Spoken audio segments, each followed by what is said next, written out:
100 Tionghoa Indonesia berpengaruh. 1. PK Ojong, Ou Jong Peng. Pada video saya yang berjudul 100 Tokoh Tionghoa Indonesia, saya membuat sebuah kesalahan dengan mencantumkan foto almarhum Bapak Jakob Utama sebagai almarhum Bapak PK Ojong.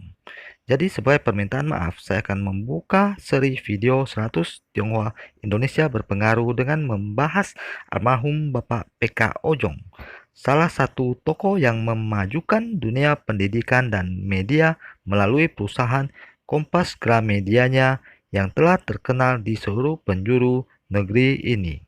PK Ojong, Petrus Canisius Ojong atau Ou Jong Peng.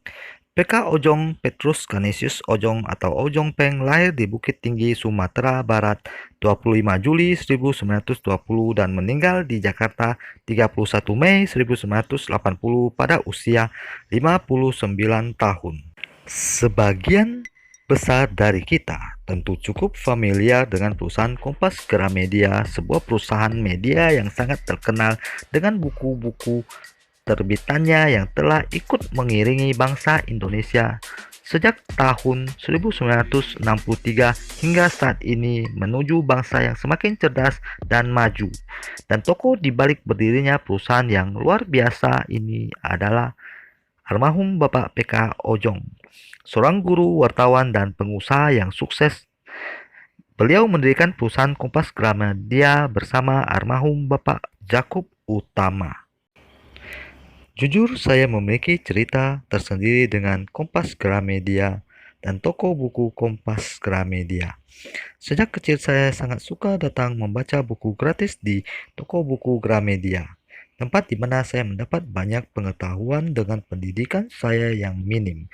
Kompas Gramedia jugalah yang memberikan banyak kebanggaan bagi saya ketika suatu ketika buku hasil karya saya diterbitkan oleh penerbit Kompas Gramedia, perusahaan penerbit terbesar di Indonesia hingga saat ini.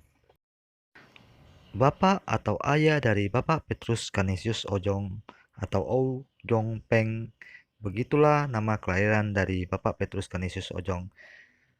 Bapak beliau bernama Ou Jong Piao. Seperti umumnya keluarga Tionghoa, sejak dini sang ayah mengajarkan Ou Jong Peng hemat, disiplin, tekun, dan kesabaran. Sebagai perantau dari Tiongkok, tepatnya di sebuah pulau di lepas pantai Fujian, Ou Jong Piao memiliki semangat kerja keras untuk memberikan kehidupan yang lebih baik untuk keluarganya.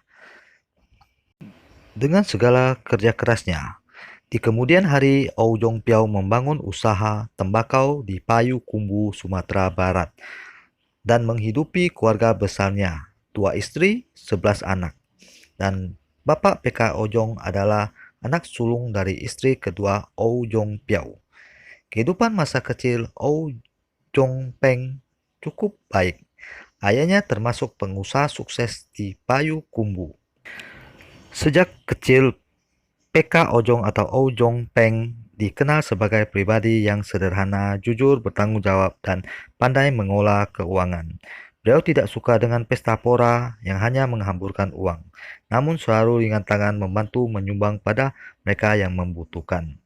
Bapak PK Ojong juga merupakan orang yang menjunjung tinggi Bhinneka Tunggal Ika, memiliki keinginan untuk membangun bangsa terutama di bidang pendidikan, dan tentu saja beliau seorang pekerja keras.